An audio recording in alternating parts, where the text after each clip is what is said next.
See, the Professor, yes, and then... if I may, to the point raised by Michael Pratt around capacity, but link it to the question that's just been asked.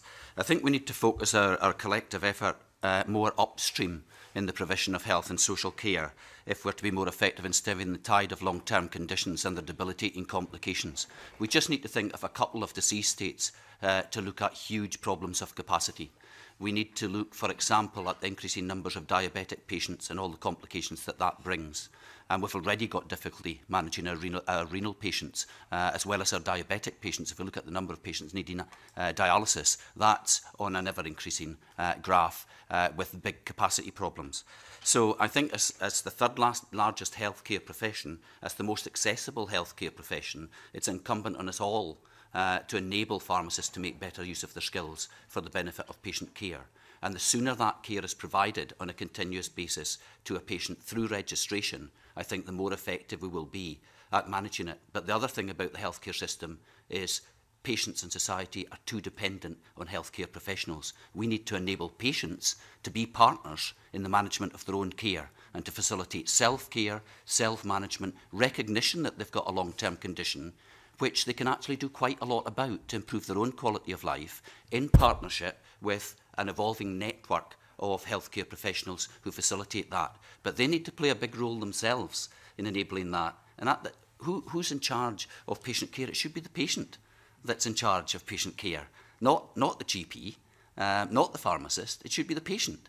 And we need to make them the centre, to come back to the point that's just been made, and enable that to happen. But we're far too downstream with a focus on secondary care and tertiary care. We need to get care out of hospitals, before hospitals, and keep patients out of hospitals, because as a society, we can't afford to keep on increasing the management of patients in hospitals. Well, that's a good point. That radical idea that patients are in charge of their own care is a good point to maybe stop at this point. Are you anxious to come in, Martin? Yes, if you don't mind. Sorry. But I've heard today from my NHS colleagues that it's quite good that prescription for excellence isn't very prescriptive because it allows them flexibility in the way that they might choose to deliver particular services. Could I put in a plea that that flexibility and that uncertainty is not particularly useful for the commercial partners of the NHS who will be required to invest within it and have done for the last umpteen years in terms of investing in their premises, investing in their staff, etc., etc. We need to see something a bit more concrete in terms of what's happening and where we're going. And finally, accepting that it is a 10-year plan, then it would be really good that despite us accepting that it's going to be a bit of a journey, we do really need some really early, quick wins to keep engaged and keep focused on it. And there probably are some out there which are relatively easy to deliver and that we need to latch on to right away. No response, you're quite happy. Professor? Just very briefly, the patient's in charge of their own care, the businessman's in charge of his own business.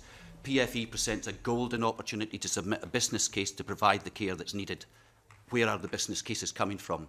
There's huge opportunity for community pharmacists to participate in this, just as there is for primary care and hospital pharmacists. No one's preventing that. Prescription for Excellence solicits that. We'd love to see business cases coming in about how that care is going to be provided, using the skills of community pharmacists. You know, in terms of going forward and being inclusive, I raised the issue earlier about the steering committee and community pharmacists not on that steering committee. Is that helpful or not, given that they see, maybe incorrectly, too many of the downsides of this strategy, or at least some of the dangers? Is it? It's about have they got a claim to be on that steering committee? Well, so could hospital pharmacists and so could primary care pharmacists, or indeed academic pharmacists, who will also be involved in this.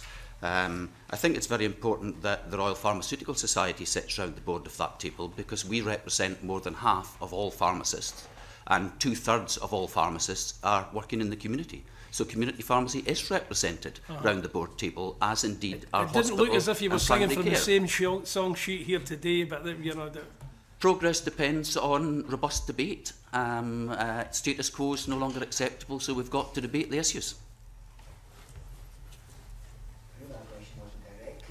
At me. But yes, you might imagine that as Chairman of Community Pharmacy Scotland, and if we are to provide the vast majority of care within our communities, then we have made a direct request to be involved in that steering group, and we're not there. And you mentioned the word yourself, Mr. Convener, earlier around hierarchy, and whether it's an intention or not, it is the perception that we leave with, that in terms of hierarchy, we are not at the steering group table. Professor Lanigan, you have the last word. Thank you. I really have to challenge that locally from NHS Greater Glasgow and Clyde. We recently responded to the first initiative from Prescription for Excellence by including the chair and vice chair of our local APCC in discussions about how best to take it forward. So in fact, I think